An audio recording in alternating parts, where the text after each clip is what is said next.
Either a solar flare, a geothermal event, or an EMP. What are the risks of a grid down scenario? It came out that there's 100-year cycles of a solar flare happening that could really set us back.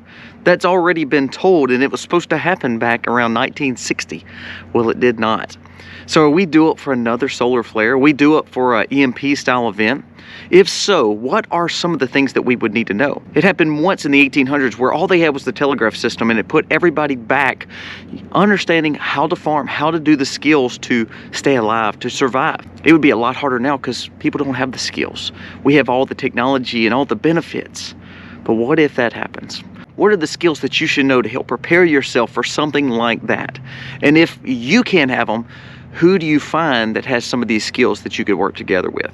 Let's jump into what if a grid down scenario happens? What are skills that you should have or start learning now to prepare yourself when it does happen? Let's jump into it. Today's video starts right now.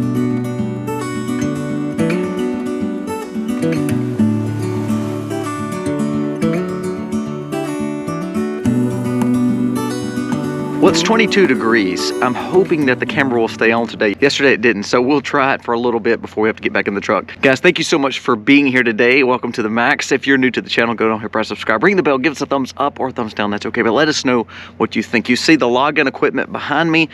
We are cutting a lot of those pines, so we're having to clear out our pine thicket right around our hay barn, and then around our lake, and then around the pipeline, and then again, what we're gonna do is move this crew to the off-grid property too, and try to cut it all at one time. Pines in this area just tended to really struggle with bugs this year because of the drought. So that's what you're seeing behind us is some logging equipment. Now let's talk about the video. It's a perfect day for it because guess what? I just lost power just about an hour ago and we don't have it on. Now it will come back on, but it's just because the weather we've had lately with this winter vortex. But what are some things, if we see a longer grid down scenario, what are the skills that we need? Let's jump into a list of 10, starting with the first, communication. Communication is one that everyone should be doing, no matter if you live in the city or the rural areas. Not only should you have a emergency plan for you and your family, okay, if the grid goes down, this is where we meet, because you may not have your cell phones to be able to rely on. Do you have a meeting point and have you communicated that? Have you communicated with your children and your spouse to say, this is where we need to go, what we need to be doing, and we'll meet up here and go from there. Now from there, you think of CBs, you think of ham radios, you think of telegraph or Morse code or even smoke signals if you want to learn that.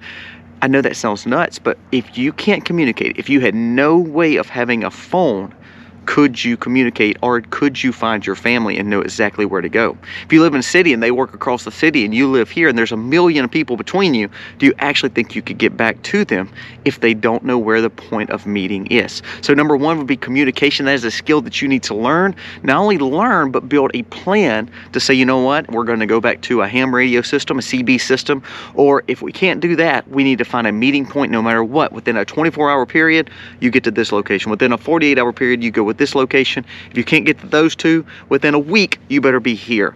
Have that plan in place. Number two is medical. Now my wife is a nurse and that is a very big asset for our family. But if you're not a nurse or a doctor, that doesn't mean you're out of the loop here. You try to find someone that may have those ties to first aid or to some kind of safety protocol or survival protocol to keep you safe. There's a lot of classes I know in most towns that teach survival medicine or teach survival, tourniquet use and general first aid.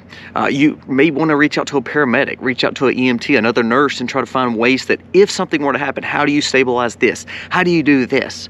Having someone with a medical background is huge, or someone who is willing to learn some of that and benefit from that training. This is again what's important for preppers is to build a community. It's not about isolationists. I know we as preppers tend to want to isolate. I do. I tend to want to isolate and say, okay, we can do it all right here. Everybody's kind of got a role. That's good and all, but you need a community, and sometimes if you don't know first aid or you're not a nurse or you're not a doctor, you better have someone who is, and that is a skill that you need to learn. Number three is raising food. I would almost put animal husbandry right here as well. If you don't have a way to raise your own food, if you live in the city, you better have a friend that lives in the county or the rural areas. If not, you better start prepping food. But it's not about just having food. It's how you keep on growing the food. How do you keep on managing the food? If you're raising pigs just because you buy them from a farmer who's raising the babies and all you're doing is just raising the meat, that's good. If you're raising a garden, that's good. But that's not the most important. The most important is, how do you keep that garden going? How do you save the seeds at the end of that harvest? How do you keep mamas and animal husbandry going? Because when you slaughter those pigs or you slaughter that animal, you have nothing left. So you have to think about next year.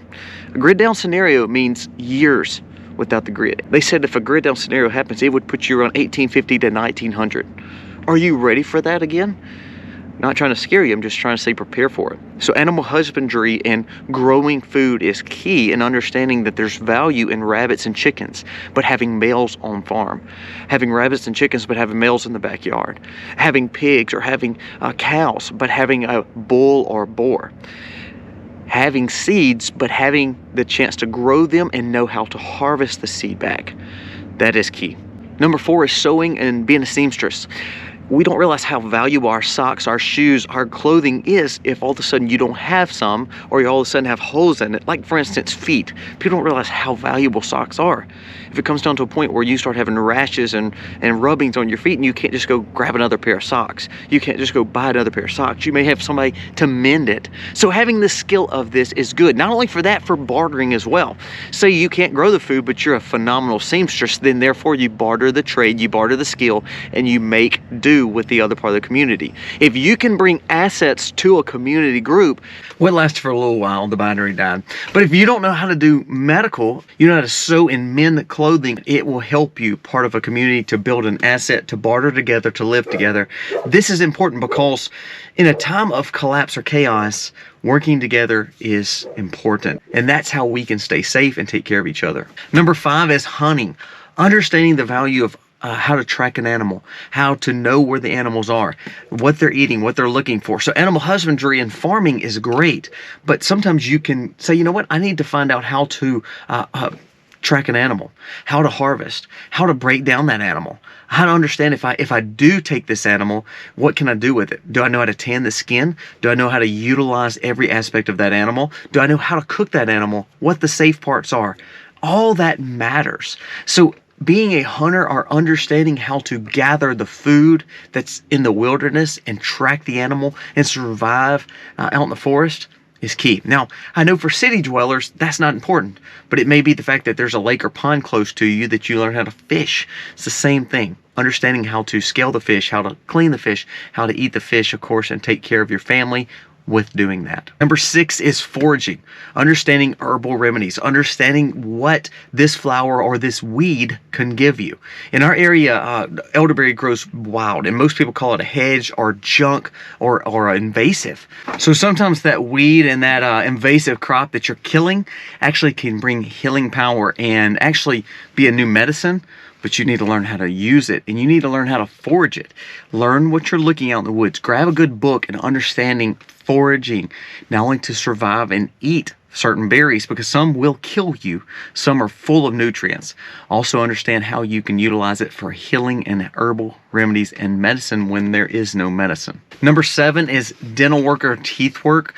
We have a dental hygienist in our family, so that kind of helps us a little bit, but we buy dental tools. We have a big dental set we put in our first aid kit. We don't realize that with a root canal, with an abscess in a tooth, I mean, it could kill you. So having good hygiene when it comes to making sure you have all the things you need to brush your teeth, to have extra toothbrushes, extra toothpaste in your survival kit. Tooth problems and tooth decay can cause major implications. One thing we don't realize is we don't find value in them because we're so used to just brushing them all the time. But if we didn't, how could you keep your mouth clean? So again, it goes back to herbs. It goes back to foraging certain things that can help clean your mouth, like green tree branches you can use to clean. Charcoal that from a fire you can learn how to utilize to clean. If not, buy toothpaste, toothbrush, and have extra. If you don't have anybody that's a dentist in the family, which most people don't, you better find ways to take care of your teeth. Being able to do those things can mean huge, you could be a huge asset to a lot of groups of people who need that and is willing to barter other skills for it. Number 8, a builder. Now, I'm not talking about a carpenter who can put 2x4s together. Now, that's a great thing, and most of those guys can be utilizing the same skill. But I'm saying learning how to build structures, learning how to utilize the things that you find. If you find all this stuff and you scavenge for different things, and you go in the woods and you see different kind of trees, and this kind of tree will do better as a covering.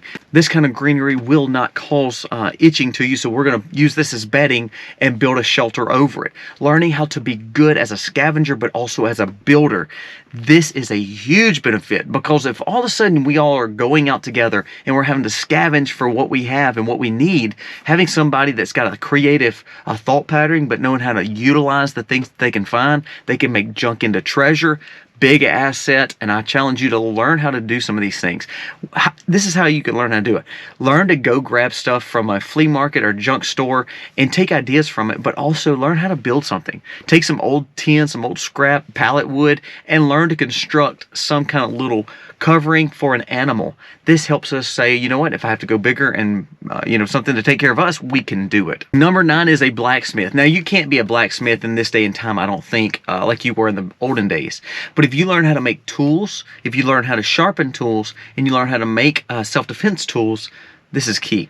Now, me and Aiden bought a blacksmithing kit that runs off propane, and we're trying to find the manual one where you have the manual grinder, a manual forge. So we're trying to learn this skill better, because I want to make sure that I can sharpen, I can make, and I can have tools.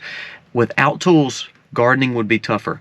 Without tools, skinning and taking an animal will be tougher. Without certain things that I need to then utilize to sharpen those things back up, everything will be harder. So that means my feet and my hands would be utilized more, which would cause more problems and more irritations to this. So tools are important. Making those tools are more important. To be able to barter those tools to some other community, to then get bartered goods from them, is key. Number 9 would be blacksmithing, or learning how to work with your hands to build the tools using fire and implementation to then build the new knives, the new axes, or even sharpen them, or even build you a shovel. And number 10, this goes without saying, I don't tell you to watch any kind of bad movie. We watch everything on VidAngel, which cleans it up and takes all the cursing out of it. But it's the series that's been on lately has been The Purge. Now, The Purge, if you have watched it, and it's kind of horrific, it just means they give a day where everybody can just turn around and just do what they want, break all the laws, murder, cheat, lie, steal, whatever they want to do. The preface of it is it's going to heal the world. Now, that's stupid, dystopian, understand. Here's what I want you to get out of it, though. If we have a grid down scenario that's going to last longer than a day or two, and it goes into major days, weeks, and you're talking city living, city dwelling, people will do what they want. They will become the purge, because they will survive in their all means necessary. Meaning, if they didn't prep, they're coming for your preps. If they didn't prepare and understand how to do skills, they're coming for your skills. They're going to take advantage of you. I think of marauders. I think of pirates. I think of thievery, looting. Things like that is going to become more prevalent. If they're already having stress and there's no medicine, and the fact that there's people that are already doing bad things and theft, you think how much worse it's going to get when there's no food. When there is a shortage of drugs and medicine, when there's no prescriptions, what's going to happen? So you have to defend. You have to learn how to utilize self-defense.